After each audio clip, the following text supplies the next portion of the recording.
lhe pergunto, você se considera uma pessoa valiosa de alguma forma? Você se considera? Você reconhece o valor que você tem? Ou você é daquelas pessoas que acha que não tem valor nenhum? É possível.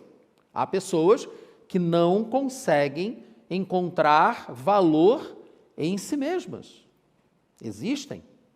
E uma das formas mais comuns de avaliarmos o nosso valor é pelo reconhecimento dos outros. Nós fomos criados por Deus como seres gregários. Nós vivemos na comunhão. É verdade que algumas pessoas acham que podem ser uma ilha, mas, como já disse o poeta há tanto tempo, nenhum homem é uma ilha. Todos influenciamos uns aos outros. E é por isso que Deus, ao enviar o seu Filho à Terra, veio para criar o seu corpo. Nós somos um corpo. E este corpo é composto por membros que se relacionam. Não é possível ser um corpo à distância. E nesse relacionamento, nós reconhecemos o valor uns dos outros. É natural. Poxa, você cantou tão bem hoje, você falou tão bem hoje, poxa, esse cafezinho que você fez, poxa, muito obrigado. Esse reconhecimento do que uns fazem pelos outros faz com que nos sintamos valorizados. É ou não é verdade? Isso não é só na igreja, não, isso em qualquer lugar, no seu trabalho. Quem é que não gosta de ter o seu trabalho reconhecido pelo chefe, pelos colegas do trabalho? Quem é que não gosta de ouvir dos seus pais um agradecimento por ter cuidado dos irmãos? Isso vale para todas as áreas das nossas vidas. Hoje, inclusive, é o dia do ano em que as mães são lembradas, né? Pô, pelo menos um dia do ano, né? A mãe está ali trabalhando o tempo inteiro, se preocupando o tempo inteiro, e pelo menos um dia ela é lembrada. Não deveria ser assim, ela deveria estar sendo lembrada todos os dias, por tudo que ela fez, por tudo que ela continua fazendo, mas vamos aproveitar a oportunidade, inclusive, aqui ao final dessa celebração, nós vamos orar pelas mães biológicas e mães do coração, e para quem estiver presente aqui, depois vai ter um pequeno brinde que nos foi doado, né? Recebemos o brinde de doação para entregarmos às mães que estão aqui presentes. Então, se você está em casa, talvez, entre em contato com a gente, vamos ver se dá para guardar um para você, tá? Mas veja, e no resto do tempo, como podemos fazer nossas mães, para aqueles que ainda as têm, né? Como fazê-las se sentir valorizadas? Aliás, como fazer uma pessoa se sentir valorizada? Qualquer pessoa, a qualquer momento. Tem a ver com o tal reconhecimento que eu comecei a dizer. Olha só uma história real que eu ouvi de um estudante de ciências sociais.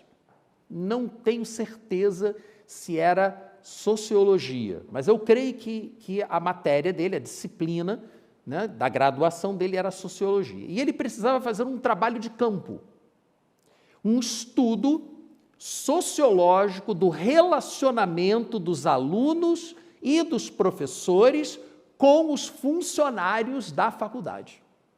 Como é que era esse relacionamento? E ele, então, se fantasiou, ele se disfarçou em funcionário da empresa que prestava serviço de limpeza na faculdade onde ele estudava, onde ele se relacionava com as pessoas. E ouvindo aquele rapaz dando o depoimento dele, foi realmente chocante. O rapaz saiu dali traumatizado. Ele disse isso, que ele se sentiu muito mal, porque as pessoas olhavam para ele e não o reconheciam. Na verdade, as pessoas nem o enxergavam. Nas palavras dele, eu me sentia invisível. Ali, varrendo o chão, esvaziando sacos de lixo, é como se eu não existisse. Ninguém olhava para mim. Passei várias vezes por colegas meus que estudam comigo, que frequentam o barzinho comigo, passava do lado, a pessoa não me via. E aí é que a gente percebe que ser visto, ser ouvido, ou seja, ser percebido na sua individualidade como um ser humano, é uma das coisas mais importantes, é uma das formas mais importantes de reconhecermos o valor de alguém. Ouça a pessoa que está falando com você, olhe para ela, olhe em seus olhos, o atendente, o garçom, quem for. Isso valoriza a pessoa. A pessoa percebe que ela está sendo percebida, que ela está sendo ouvida. E isso faz com que a pessoa tenha o seu sentimento de valor próprio trabalhado, aumentado, e ela até passa a ter mais esperança, que é justamente o que nós estamos buscando com essas meditações bíblicas. Então eu lhe pergunto, você já se sentiu invisível alguma vez? Durante um período da minha carreira, eu já na reserva, ministrando aulas num curso de formação, eu até disse uma vez na sala que eu estava me sentindo como aquele personagem do filme Sexto Sentido, que passava pelas pessoas e ninguém o via, porque ele estava morto. Ah, contei o final. Puxa vida.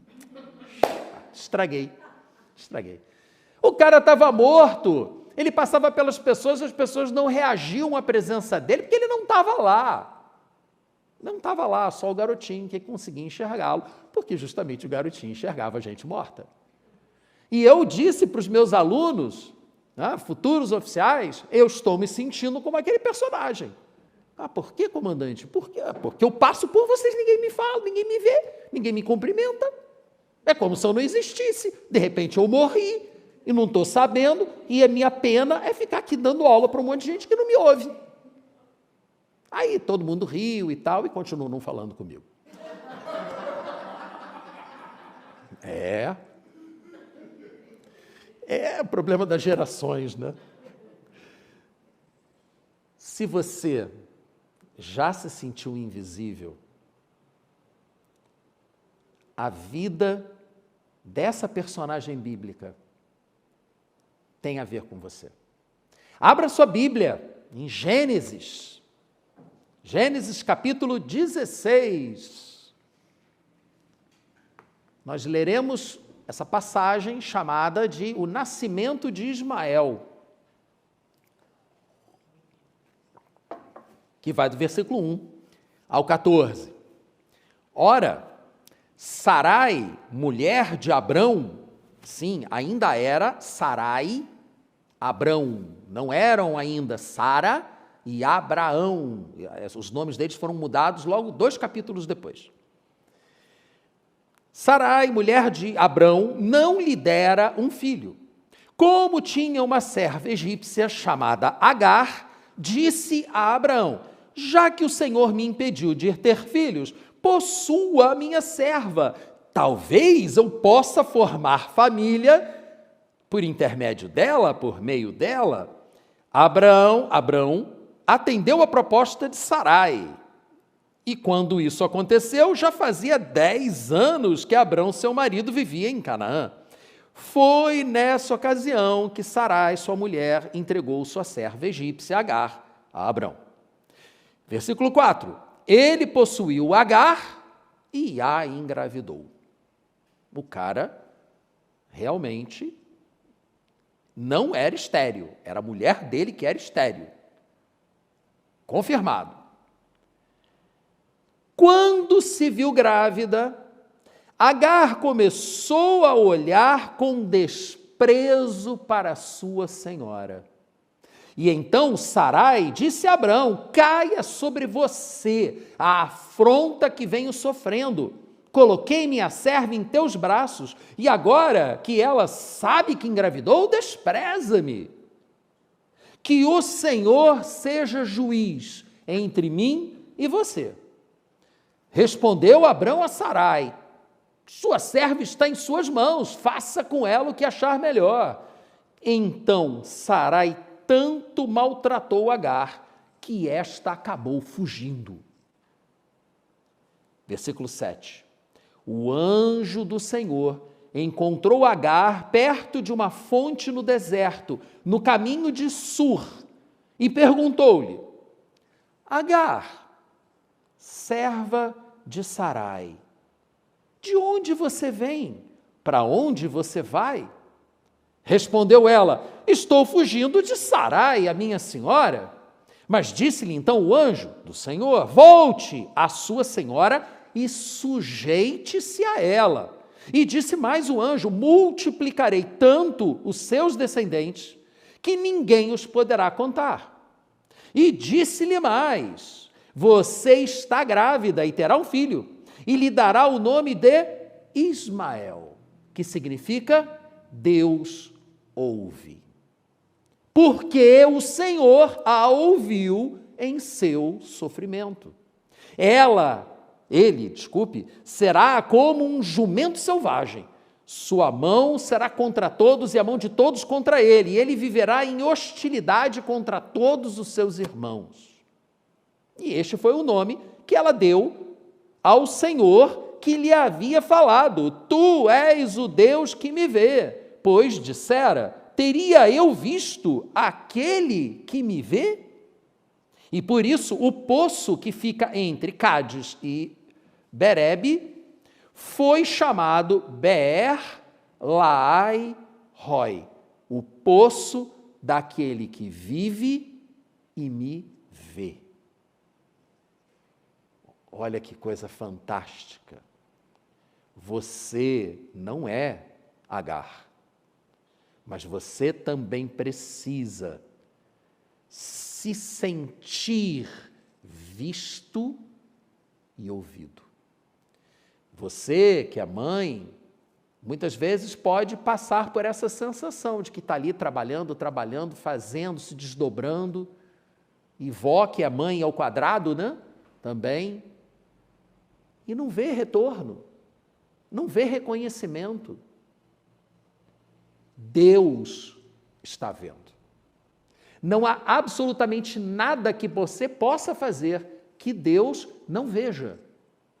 E a palavra de Deus ainda diz que tudo aquilo que fizermos em benefício do Senhor ou dos filhos de Deus será reconhecido por Deus. Nada passará oculto aos olhos do Senhor. Tudo o que fizermos será lembrado. Creia que você, por pior que seja o deserto em que você esteja, por mais difícil que seja a sua situação, creia, Deus está te vendo. Deus está te ouvindo. Você não é invisível. E mais, eu digo mais para você. Deus não apenas te vê e te ouve, mas Deus te considera valioso. Muito valioso. Ah, peraí, como assim? Que valor eu tenho? Muitas vezes, nós nos sentimos com baixa autoestima e começamos a achar que não temos valor, já que ninguém nos reconhece, é porque, de repente, talvez eu não tenha valor mesmo. Né? A gente começa a pensar isso e tal, e aí vai ficando deprimido, não tem como não ficar, né? Mas aí, nessas horas, a gente precisa se lembrar do valor que Deus nos atribui. Mas peraí, como assim? Como é que eu vou saber qual é o valor que Deus me atribui? Vamos lá. Qual é o valor de algo ou de alguém? Corresponde ao que você está disposto a dar em troca daquele algo ou daquele alguém. Ah, quanto vale este celular para você? Ah, eu te dou R$10 por ele. Pô, não, ele vale mais do que isso. Tá bom, eu te dou R$1.000 por ele. Uau! Tá até mais do que eu imagino que ele valha. O quanto você está disposto a dar, a entregar em troca de algo, demonstra o valor que você atribui àquele algo. Todo o processo de trocas passa exatamente por essa tentativa de chegar a um valor que seja comum a quem está vendendo, a quem está comprando. Pois saiba que por termos nascido no pecado, como uma herança espiritual de Adão, nós pertencíamos ao príncipe deste mundo, a Satanás. Todas as criaturas de Deus, os seres humanos, especificamente, pertencem a Satanás, o príncipe deste mundo. Para resgatar da escravidão do pecado aos seus filhos amados, Deus enviou o seu primogênito em troca da sua vida. Não é à toa que João 3,16 é o versículo mais conhecido da Bíblia, porque esse versículo é a prova do valor que Deus atribui a você, que está aí se sentindo invisível, sem valor. Claro que você tem valor. Vamos ler juntos? Porque Deus tanto amou o mundo que deu o seu Filho unigênito, para que todo que nele crer não pereça, mas tenha a vida eterna. Para que você, eu, não pereçamos, precisamos ser resgatados. E fomos resgatados por um preço sem igual, a vida do Filho de Deus.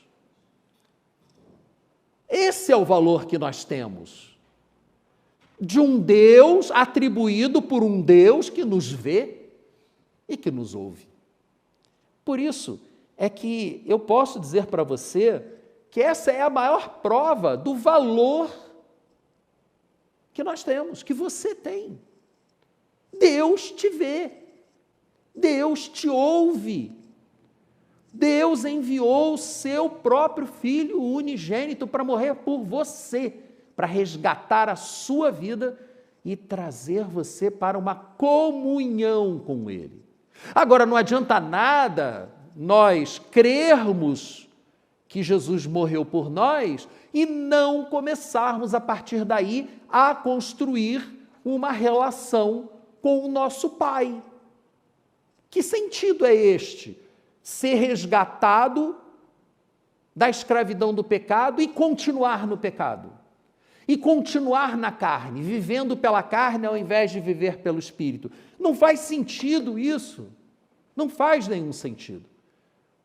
Mas, muitas vezes, nos deixamos envolver pelo dia a dia e não buscamos, no dia a dia, todo dia, uma relação com o nosso Criador e Resgatador, o nosso Pai, o nosso Deus.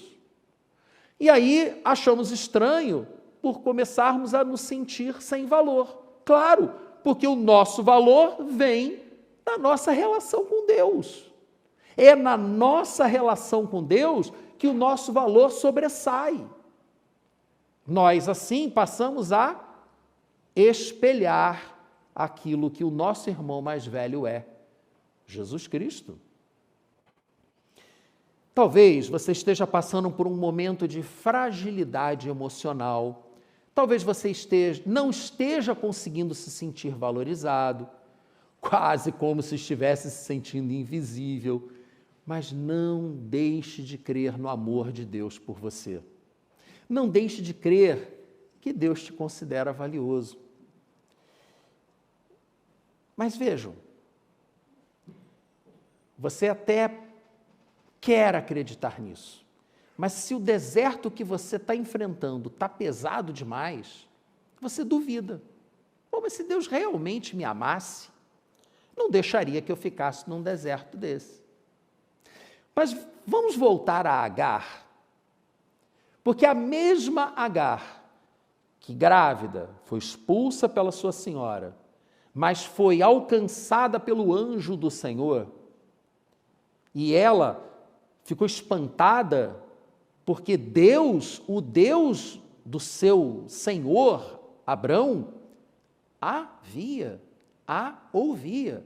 Isso a deixou assim, realmente se sentindo muito bem. Só que 14 anos depois, seu filho já um adolescente, Ismael, um adolescente, Sara finalmente engravida. Milagre, milagre total. E aí o que acontece quando o filho de Sara, agora já não é mais Sarai, agora já é Sara, o filho de Sara nasce, chega naquela casa. Isaque é que é o herdeiro, e Ismael.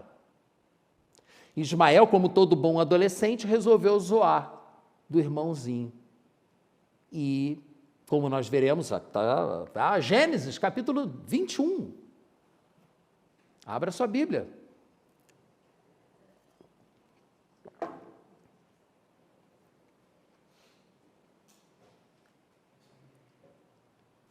O menino cresceu e foi desmamado. O menino, Isaque. No dia em que Isaque foi desmamado, Abraão deu uma grande festa. Sara, porém, viu que o filho de Agar, a egípcia, estava rindo de Isaque e disse a Abraão: livre-se daquela escrava e do seu filho, porque ele jamais será herdeiro com o meu filho Isaque. Livre-se daquela mulher, livre-se do filho dela. E isso perturbou muito a Abraão, porque Abraão amava o seu filho. Não importava que era filho da escrava, era filho dele. E ele tinha amor por aquela criança. Ele não queria mandar aquela criança embora, muito menos para o deserto. Mas Deus lhe disse: não se perturbe por causa do menino e da escrava. Atenda a tudo que Sara lhe pedia, porque será por meio de Isaque que a sua descendência há de ser considerada. Mas também do filho da escrava farei um grande povo. Afinal, ele é seu descendente. Eu vou cuidar dele.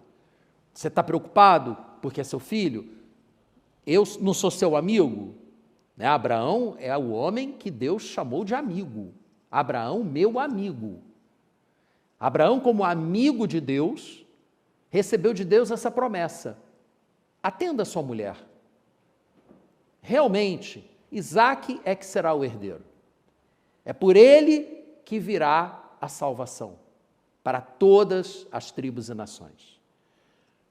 Mas Ismael, por ser seu filho, será cuidado. Eu, Deus, o seu amigo, vou cuidar do seu outro filho. Versículo 14.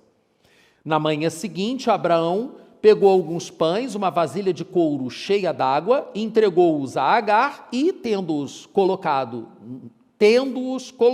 nos ombros dela, né, a vasilha de couro e os pães, despediu-a com o menino. Ela se pôs a caminho e ficou vagando pelo deserto de Berseba, se perdeu no deserto. Quando acabou a água da vasilha, ela deixou o menino debaixo de um arbusto e foi sentar-se perto dali, à distância de um tiro de flecha. Porque pensou: não posso ver o menino morrer. e, sentada ali perto, começou a chorar. Deus ouviu o choro do menino. E o anjo de Deus do céu chamou Agar e lhe disse: o que te aflige, Agar? Qual é o seu problema? Não tenha medo. Deus ouviu o menino chorar lá onde você o deixou. Levante o menino, tome-o pela mão, porque dele farei um grande povo. Então Deus lhe abriu os olhos e ela viu uma fonte. Estava lá, a fonte estava lá, mas ela não via. Você está ali no deserto, sofrendo, chorando, reclamando que você achava que Deus amava você, mas naquelas circunstâncias, como acreditar nisso? E vem o anjo do Senhor e abre os seus olhos e mostra para você a redenção, a solução do seu problema, a sua salvação. Nesse caso, um poço, uma fonte. Foi até lá, encheu de água a vasilha e deu de beber ao menino. E Deus estava com o menino, que cresceu, viveu no deserto, tornou-se flecheiro, vivia no deserto de Parã, e sua mãe conseguiu-lhe uma mulher na terra do Egito. E aí a história de Ismael continua, e Gênesis mostra que, inclusive, Ismael teve 12 filhos, 12 príncipes, e, inclusive, no Corão, eles entendem que, como Ismael era o primogênito, ele é que é o filho da herança. Ele é que é o filho da promessa, e não Isaque. Para os muçulmanos, que se consideram descendentes de Ismael, eles é que são os verdadeiros descendentes de Abraão, e não a linhagem de Isaque. Até porque eles também tiveram 12 patriarcas, né? Como Jacó teve 12 patriarcas, e assim vai. Realmente, essa parte inicial de Gênesis é muito interessante. Mas aí eu lhe pergunto, se você estivesse sentindo num deserto, já sem forças para continuar, e pior, vendo o seu filho sofrer. Mães, imaginem a cena, você está ali vendo o seu filho sofrer. E o seu filho aqui pode ser o seu sonho. Vamos entender isso de forma metafórica? Para ser mais inclusivo? O seu sonho está morrendo aos seus olhos. Você está vendo que não tem mais controle sobre aquilo. A sensação de perda é total. O que fazer nessa hora? Chorar? Sim, chore. Chore diante do Senhor. Clame diante do Senhor. Porque Ele te ouvirá. Ele ouviu Agar. Ele ouviu o choro do menino, Ele vai ouvir o seu choro também. E Ele abriu os olhos de Agar para que ela visse aquela fonte. Vai abrir seus olhos para que você veja a fonte, a solução que está ali à sua frente. Aqui na nossa igreja, nós temos orado pedindo que Deus abra os nossos olhos, para que nos permita enxergar a solução dessa dificuldade que a gente está vivendo. Qual é a solução? Se a casa se enchesse, não haveria mais problema. Qual é a solução? Que o Senhor abra os nossos olhos. Qual a solução para o seu problema? Para a sua angústia? O Senhor abrirá os seus olhos. O Senhor vai guiar você até essa fonte salvadora, porque Ele te ama. Como nós vimos e repetimos para nós todas as vezes que nos encontramos, porque Deus amou o mundo de tal maneira que deu o seu Filho unigênito para que todo aquele que nele crer não pereça, mas tenha vida eterna. Deus te vê. Deus te ouve. Deus atribui valor para você. Creia que você tem valor para Deus, mesmo que as pessoas não te reconheçam, nem te vejam, mesmo que seus filhos sejam ingratos e tenham se esquecido do Dia das Mães. Isso acontece. É difícil, né? Porque a propaganda é tão intensa que é difícil esquecer. Mas olha, às vezes esquecem o aniversário da gente. Esquecem. Às vezes esquecem. Então, quando esse tipo de coisa acontecer com você, Deus não esquece, não. Deus se lembra do dia que você nasceu. Ele se lembra quando é dia das mães, quando é dia dos pais. E se você estiver se sentindo perdido, num deserto, clame ao Senhor, chore ao Senhor, e Ele vai abrir seus olhos, porque Ele te ama. Concluindo, nós somos extremamente valiosos para Deus e somos sempre vistos e ouvidos por Ele, mesmo quando as circunstâncias nos empurram para um deserto. Deus nos mostrará ali uma fonte para o nosso livramento e daqueles que amamos, que estamos vendo ali sofrendo e que nos levam a sofrer junto com eles. É por isso que podemos manter a esperança e não temer o amanhã. Deus cuidará dos nossos filhos, Deus cuidará dos nossos sonhos. Esse é o seu Deus.